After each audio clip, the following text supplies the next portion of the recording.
my Montserrat Extraction Voices, and our voice today is Charmin Greenaway. Welcome to my Montserrat. Charmin, how are you? I'm good, thank you very much. It's a beautiful day outside. It is. For the people who might not know who you are, tell us which part of the island you're from. Well, I'm from across the gut. I'm from Fairfield, Fairfield Trials, Broadway. Right. And basically, I grew up under the volcano, or on the Chantis Peak. Mm-hmm. And can imagine what that was like. Well, you would imagine from what you're seeing now, but not really. It was really, really beautiful growing up in Broadway. The areas around were so sort of picturesque. You could see right down to Richmond Hill. You could see the horizon, the sea. So it was really, really beautiful. Right. And you went to Kingston School, right? I did actually. Kingston School, Kingston School is one of those phenomenal schools on Ireland. Right. Because you have a tremendous amount, varied experiences at Kingston School. And if you went to Kingston School, you come out resilient, not only experienced but resilient, you're knowledgeable, and you're experienced, and also you're in touch with nature. Mm-hmm. So you lived up on Fairfield, which meant that to get to school, you had two ways to get to school. You could go the long way around Trials, or you could take that shortcut down the hill by Lawyer there. Yeah, I used to take the shortcut actually. The thing is, you just run down the hill. Right. And after school, you just run up the hill. Right. And as a result of that little hill, I eventually, when I got a little bit older, I became an athlete. And I used to do distances, middle distances. Uh-huh. And so all that running up and down the hills of Fairfield, maneuvering the guards and the Right. rocks, whatever have you, resulted in me becoming, having a lot of stamina. Uh-huh.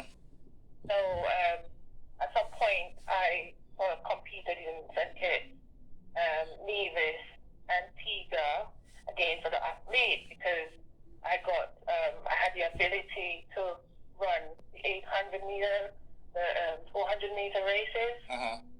And I did get a gold medal for the 400 meter race in Nevis at some point in the 80s. Right. It's very cool. It had its moments. The tracks we used to walk to go to Kingston School, we actually prepared you for things in the future. Yeah, true.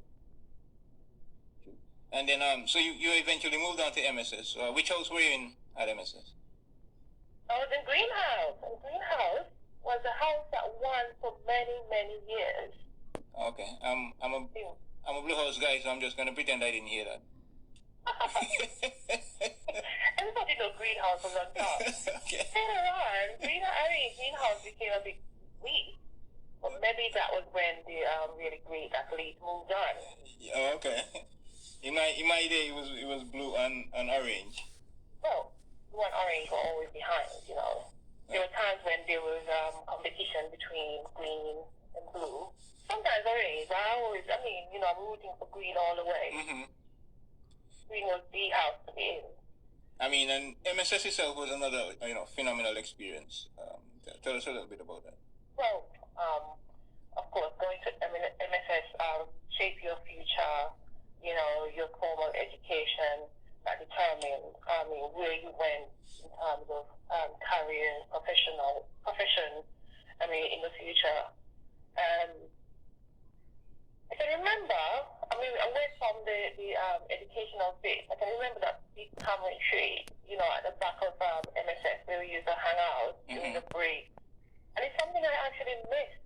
And I saw, when I look at pictures of the volcano and the devastation in Timor, I remember that big tamarind tree at the back where we used to have a lot of fun. We used to have a lot of games and stuff.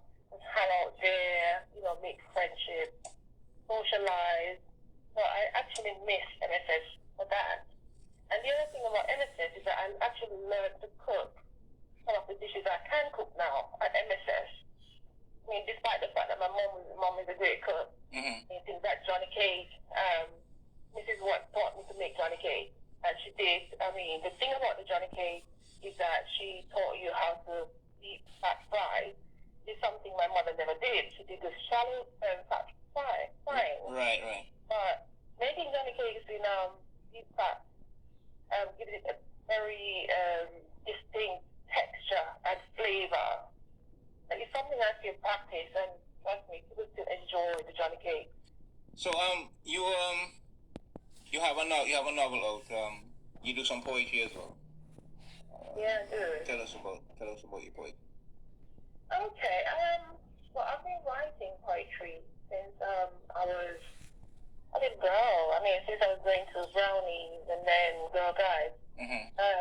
And later on at secondary school, you know, when at secondary school, when you're growing up, you became teenager, and then you're experimenting. You're experimenting in love a lot as well, just writing words, right, you know, related to love. And I think that's where I actually started my writing career. You know, and over the years, I've written, loads of poetry. Some of it quite good, some of it, you know, just makes sense only to myself. Right. And so eventually, what I did do was to publish that in 2009. Mm-hmm. I think. So I put it all, a lot of it together and publish it, and the book is out there now, but it's something I really, really enjoy doing. Okay. What's the title? It's called Reflections to Further Mind, Body and Soul. Okay. That can be found on Amazon. When we're looking for poetry, it has a range of poetry in it, really, some about history, culture, and relationships, about the Montserrat volcano.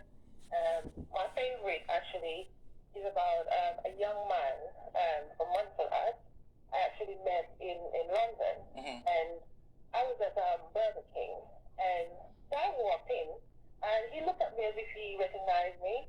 And then he went to his order, to make his order. And while he was making his order, he was using the word sauce, as we know it.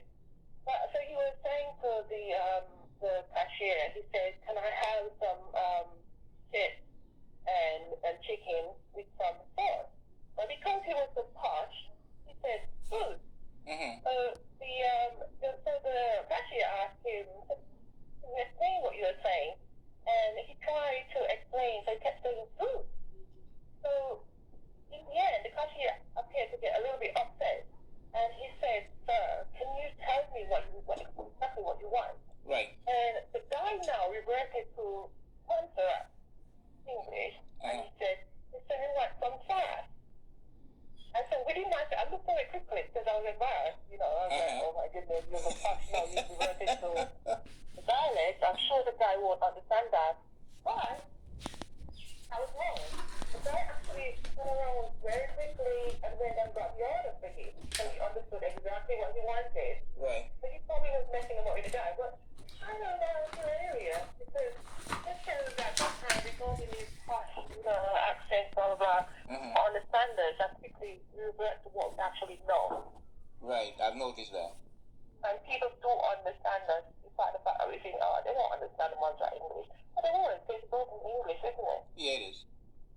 Yeah, so that's one of my favorite poems in the book. Okay. I'm definitely gonna look that up. Okay. Okay. So tell what's the title of your novel? So this is non-fiction. It's called Montserrat in England: Dynamics of Culture. Okay. And as it says, it focuses on the Montserrat journey of the Montserratian folk who went to England from 96, 97 onwards, following the volcanic eruption. And remember, around that time, a lot of us Montserratians, we left. More than half of the population left. Right. When we went to England, it was because we got the okay from Britain, or the British authorities, to move to England, because we couldn't cope, we didn't have housing, jobs were a problem because of the movement from the unsafe zone to the safe zone. Okay, so the book actually tells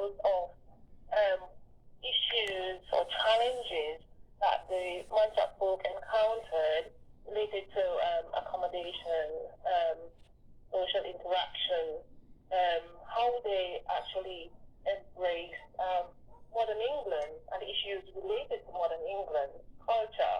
You know, how they adapted, how the children adapted to school and discipline. And school and discipline is a big one in England, because there was a lot of discrimination as we know it. And although, to some extent, Montserrat folk are accustomed to some form of maybe discrimination, but it's on a very, very small scale. The extent to which they experienced it in England was totally different. And this actually affected the progress of some children. Okay. And so there are examples of that in the book. The other bit that is actually ongoing at the moment and can be a big issue for parents of Montserrat children in England is that of discipline. Culturally, we use flogging or whip or spanking or whatever have you, right, correct our children. In England, that is a sort of no, don't go there because the fear is that social services will take the children away. And so there are examples of persons or individuals who have experienced correcting their children in that way. And the children, they have been confronted by the authorities. And the ongoing fear, even now, is that if they correct their children in a culturally, what they think is a culturally appropriate way, that the children will be taken away from them. Right. And they can remain in the social services system for a very, very long time, even until their children are grown. And so, what the knock-on effect of all this is that we've seen young people caught up in various aspects of maybe criminal activities, negative activities, which has not been conducive to their future growth and development, really. So this is something that the book actually tells about, narrates about, and these are real-life experiences. Did you put a lot of research into this? Well, I started writing this book late 2009, early 2010, and I got some help with the research. There's a young man in Birmingham. He's called Udwal Nima. We actually know him as Tyro. He's from Corkia. Okay. And Tyro, actually, he's my cousin, but he completed a master's degree in social work. And as part of his degree, he actually did a piece of research on the Montserrat situation following the volcanic crisis and migration to England. And we agreed that this just fitted in with what I was writing and the research that I had already completed. So, from my perspective, my research was mostly having one-to-one discussions with people, and I didn't sort of put a questionnaire in place and document the results, because I felt that was counterproductive. People don't like the formality of that. Right. It was more useful to have just informal discussions with various people in different areas of England, and this worked out quite well. So, in addition to that, I used Udwal's research to reinforce the contents of the book. Okay. And the research is actually in the book at the back as an appendix as well, so people can see what people actually wrote. Because what I did was not to write word for word what people wrote, but to write it into a story and give examples. Okay. And what has the response been like from people when people who bought it? You know, I've had very, very positive responses from people. People have made comments like, "Oh, from the time you open this book, from the preface to the end, you have to read it and you can't put it down until you're finished." People have said they've been captivated by by reading the book, the contents of the book.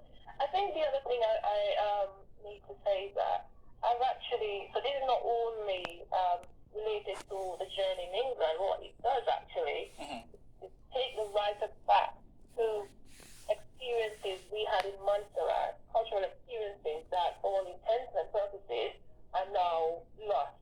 So experiences around hot water parks retreats there, the hot water pond itself, the bubbling springs, its medicinal purposes, it had healing properties. People thought if you had a particular disorder and you were to bathe in it, then they felt that you would be healed, and people kept coming back for that purpose.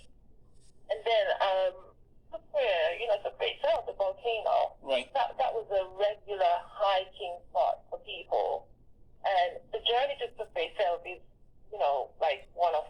it's awesome because you meet in nature. You can see guavas, mangoes, the foliage, all that is beautiful. It's what we've lost. Right, and another thing is that you remember that hike up the Chance's Peak, going up to the top of Chance's Peak. Oh, Chance's Peak. Growing up in Fairfield, Broderick, Chance's Peak is a place that my siblings and I went very, very often.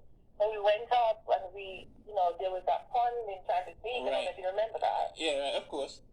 And we thought, but I used to look in that pond, look at myself in the pond, my reflection in the pond, and I used to think of the mermaid that we said lived there. Right. Come out and walk down to the village, that sort of thing. It was beautiful. Yeah, it was, and really missed, you had all these fascinating stories about Chance's Peak. Absolutely. And the view from Chance's Peak is just you can't even describe that. Awesome. Oh, there's nothing like that. And to think that we've lost that. I just felt, writing this book, I felt, for the future it was worthwhile capturing what we had and the journey we've taken, and where we're heading actually. So the book actually covers, aspects of our lives, the culture, what we used to do.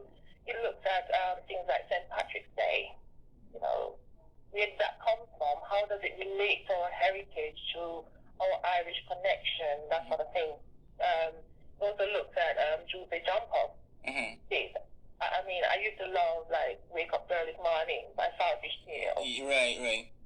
It talks about that, going to town for jump up, young ladies, walking along, young men climbing at the green tree, that kind of thing. Yeah. It covers all those. It just reminds you of what it was like. And what it does also is, when you have your children, your grandchildren, who for Montserrat, it will only be not even a memory, but something that they hear about. Right. Or on the other hand, if you take them to Montserrat, it won't be the same. It won't be the Montserrat we knew before. But this book actually captures what it was, and your children can read it. They can pass it on to their children and their children's children. Right. See that's culturally appropriate too. Yeah, that is something that I think about a lot. I mean, my children will never experience the Montserrat that I grew up on. Absolutely not. Absolutely not. So I think we need to. I thought that we need to document the culture while we can still remember it, so that we don't lose it all. When I was doing my research, I went on the internet and I checked books. And here and there, one or two people have made attempts to write, on aspects of the culture. So somebody has written about Jambi dance. Right. Has written about the language. But I just think they haven't really captured enough in totality to make sense in one go. Right. When you read about the culture, you want to think, you want to think of it. You want to have a picture in your mind of Montserrat. So just reading it, you have to buy many, many books to actually get a true picture, which obviously as human beings, we don't like reading a lot of anything to get one big picture. Right. So it's all captured in this book, actually. So it's something worth having, actually. Yeah, it sounds interesting. There's another thing, as Montserrat, we haven't really done a very good job of documenting our culture. I think we sort of took it for granted. Yeah, we've lost a lot of it. From the time Montserrat began, as we hear about it from Christopher Columbus, from the Celts and the Arawaks, we don't have any of that. What happened during when the Arawaks were here? We don't know. We do not know what our relationship to the Arawaks are. Right. Caribs are. I actually wrote a bit about the Caribs, and it was like in the form of a dream wedding.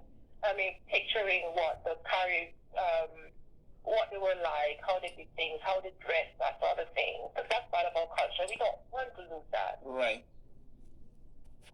And the other biggie about the book is I've done a chapter on the Montserrat language. Because that's one thing the Montserrat dialect is one thing we do not want to lose. And we know we have a lot of subcultures in Montserrat at the moment. There's a cross-culturalism that, if you're not careful, will water down the language. Right. It's going to be mixed up with Diana, Dominican, the Dominican Republic. What you have is something else, not Montserrat dialect as we know it. So I've written a chapter as a sort of maybe a traveler's guide, someone who wants to talk in the Montserrat dialect. You're in Montserrat and you were in a restaurant and you wanted to order something. Right. How do you say it? And it's not, the dialect is not really written anywhere. And you have a lot of variations of it written by people who are non-Montserratian. Right. And even on the island itself, if you listen to the tone and the sound of the Montserrat dialect, depending on where you're from, it sounds a little bit different. Yeah, everybody in the sound is here. No, absolutely not. But I've written it from the across the God perspective. Because whatever we speak across the God actually captures what is spoken in town as well, because we're so close to town. Right. So I've done that in the book, so it's a sort of guideline. It's not done. It hasn't been done that way before. What's the title again? Montserrat in England, Dynamics of Culture. Okay, and it's available online everywhere? Available at Amazon, www.amazon.com. Actually, if you just type the title in Google, you just Google the title, it actually comes up. A number of bookshops are carrying it. You'll have to order it from them. Barnes and Nobles in the USA, they actually carry it. You have to order it as well from them. You can order it online at our universe. And so it is very, very available. It just jumps up at you when you type the title in. Okay. I'm sending some copies to Montserrat. Actually, I posted them. And one Barbie, I think they have this outlet, Run and Cat products. Right. And they will have a supply for people in Montserrat who would like to buy, because obviously it's a bit more costly for them to order it online. That will be available maybe in a week or two. Okay, nice. The books are also available from me. So I've been sort of publicizing it on Facebook, word of mouth. Response has been very good. I've actually run out of my supply of hardcover copies. Still have paperback. And the book is also available on Kindle or on your ebook. So if someone actually just wants to buy it and read it on their computer, they can do so. It will be downloaded to their computer. Right. It's more cost effective to do it that way. However, a lot of people prefer to have a keepsake in the future. So the thing is, it's in so many formats that whatever people want is available. It's available to everyone. Okay. Have you been touring? I have not been touring yet because I'm very, very busy at the moment. And then winter came. But I intend to, in a couple of months, I'll be around doing some book signings. For this year, I intend to go to some of the islands as well, including Montserrat. Okay. And talk about the book, book signings, and just publicize it, really. Okay. You didn't make it to the Lit Fest last year, did you? The book was not ready. Okay. The book took a lot because you have to get it right. When it's non-fiction as well, you have to pay attention to what you're writing, make sure it makes sense, that it's correct. Everything has to be correct. I suppose. The editing took a lot of time. Okay. So you're gonna definitely try and make it to Lit Fest this year. Oh yeah, that's one of my goals. So hopefully, fingers crossed, I'll be there. Okay. I also want to go home for Christmas. Yeah, it's the big 50th. Yeah, a lot of us are thinking, look, we just gotta get home, meet up, and sort of revive some of those experiences we've had in the past. We've got to do that. But I really want to go home for Christmas as well. I do not know how it's gonna work with both, but I'm going to aim for both the literary festival and also research on the jumpy table at all in your book? Oh, I did. I mean, alongside that, there's a chapter that focuses on traditional recipes. So it talks about the goat water, talks about the Johnny cake, it talks about, what do you call that? Well, setting the Johnny table. Right. Also, it gives you step-by-step guide as to how you set the Johnny table. So I haven't left much out, if anything. This book contains so much. Only the kitchen sink is missing, and even that too. A bit of that is in it. I mean, the jumpy table is something you grew up with. It fascinates me greatly. I mean, it's not. I haven't kept up with it, but still fascinates me. You know what we used to do with the jumpy table thing? My mom used to pretend she didn't like setting the jumpy table because she didn't believe in zombies. Yeah. You know, zombies is a part of the Montserrat culture. Big part. It's about zombie tamarind tree. Yeah. You know zombie tamarind tree. Yeah. Anyway, so mom used to set the zombie table, and on the zombie table they had Monge rum, they had perk sponge. But as kids, you couldn't cut the alcohol. Right. What my siblings and I used to do, in the night when they were sleeping, we sneaked out to the table and we would take a quote, the cover of the perk sponge, so like sweet, that's nice. Yeah. We take a sip of it. The next morning, you really couldn't get up because you weren't accustomed to alcohol. It just knocked you out. And then we weren't smart enough to realize once you've broken the seal, your parents would know. So obviously you've been in trouble. But that didn't change anything. Every year it was the same story. Right. Taste of the perk sponge. And then you want to get into the food early Christmas morning. Absolutely. All those foods, used to have. You know how we used to go from house to house and sampling people's various dishes that people cook, because somebody's food has a different taste. Yeah. And Montserrat is a great cook, I'm telling you. Yeah, true that. For me, the biggie was the cake, because everybody baked the black cake, didn't they? And everybody's cake tastes different. So that was the biggie for me. I don't know how I didn't get fat, but... Boy, I have a serious thing for black cake. Do you? Yeah. And I must make you some as well. Black cake is it's better than I am, but, Oh, really? And make it as well, yeah. Yeah, I'll go just about anywhere for some black cake when I go like you. When else have you had it? It was last year. I got some last year from somebody up here. Okay. It was like early last year, I think. In August, this last year, my mom celebrated her 80th birthday in England, and this young lady made black cake. I could have done it, but she did it because she's doing it. She's also doing the icing, which she did beautifully. And I held that cake for a long time. I mean, I had it in my freezer, and every time someone visited me, I just gave them a tiny bit of the black cake, and I had a little bit myself. And I'm telling you, it's finished, but I need some more. Yeah, you gotta have black cake. You know what I liked on the jumpy table too? The liver. You like liver? Oh yeah. I like liver, but I can't remember, people put different things on the jumpy table. Yeah, true. And we didn't have any liver on ours. We didn't have no liver, but we did have saltfish. Right. I love saltfish. Yeah, me too.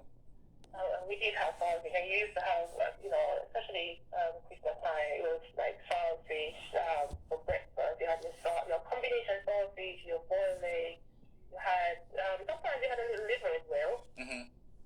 When they served that, you had your Johnny cake, and that was nice. Yeah. Really nice. I hate to report. They used to tell you you can't touch it before morning, but it's still it's a tamper. Oh yeah, you don't they won't miss it. But the zombies can't get more than you, can they? Yeah, really. That's not fair, is it? No. It's amazing. The jumpy thing is it's a huge part of the culture. You can't have a discussion on culture in Montserrat without talking about jumpy and the jumpy dance and the jumpy table. I know. But the jumpy dance in itself was quite phenomenal, wasn't it? About giving your child the correct name. Because remember what used to happen with the jumpy dance is that a child would be sick. Right. And no medical intervention would be able to heal them. And so you would have to revert to zombie dance. The zombie dance. And you know what happened in the zombie dance, where they have the dance, the quadrille, and somebody would actually have that connection with the dead. With the dead, yeah. Who would send a message and say, all right, call that child. You know what? My sister was called Barberfoot. Yeah, buddy had a jump. Did you have one? I got my zombie name early. Yeah, my zombie name is Di. Okay, here's the thing. I never knew what your real name was. Me only just know you by your jumping name. And that happens to a lot of demonstrations. The people you call them by a certain name, and that's all you really knew them by. Man, listen to this. In England, right, my mom has a zombie name, right? And I wrote about a little bit about the zombie name thing in the book as well. And mom, she was sick. She was in the hospital at some point. And there was a young lady from Molyneux who cared for her. And so the young lady called her by her zombie name. So she said, Miss Manon, how are you? My mom turned around and said to her, don't call me that, she said. And she told her, call me by my proper name. The lady, I heard about it. I spoke to mom. Mom said, under no circumstance that she wanted me known by that name. So I had to remind her, this was a zombie name. Yeah. People know you as, it's cultural. Yeah, that's it. And while I was reading the book, I was writing the book, sorry, I actually thought, nobody calls me by my zombie name anymore, but I actually miss it. But the zombie dance is something that, they had banned it after a while. I know it had phased out, but I'm not sure if they actually banned it officially. Yeah, I thought they had banned it officially at one point. I really wondered why it just disappeared. You used to hear about it. I've never seen it myself, but I've had so many stories. Daddy used to tell us so many stories about the zombie dance. Brim. You remember Brim? Yeah, I remember Brim. Brim was that place right down there by When you left trials. Yeah, when you go across, you got behind my house. Yeah. Right, and they used to do a lot of dances and zombie dances and stuff by Brim. Have you witnessed it yourself? No, I haven't. I just missed that. I never got to see it. Yeah, my dad used to play those five. Yeah. So he too was involved, and so many stories we've heard about the job. You felt as if you had seen it. Oh yeah. During the stories, and I spent a lot of time around him because him and my dad, him and my grandfather were friends, and you listen to them talking all the time. That's one of the advantages. They were friends. That's why he was friends with your little community that's around there. Right. It launched just across the road from you guys, isn't it? Yeah, and so one of the things, the advantages of growing up with your grandparents is, you get to hear a lot of things. You hear a lot of stories, things used to happen when they were growing up, and things they experienced, and I treasure that these days because that's stuff we're never getting back. Well, that's what we're missing, because now there's that divide between grandparents and the children and the grandchildren. Not intentional divide, but because of the disruption caused by the volcano. So in England, for example, grandparents might be in a home or living somewhere else. Because of the daily toils and challenges, people can't live with grandparents anymore. Right. Plus the housing and accommodation doesn't allow for it. It's not big enough, there's not enough room.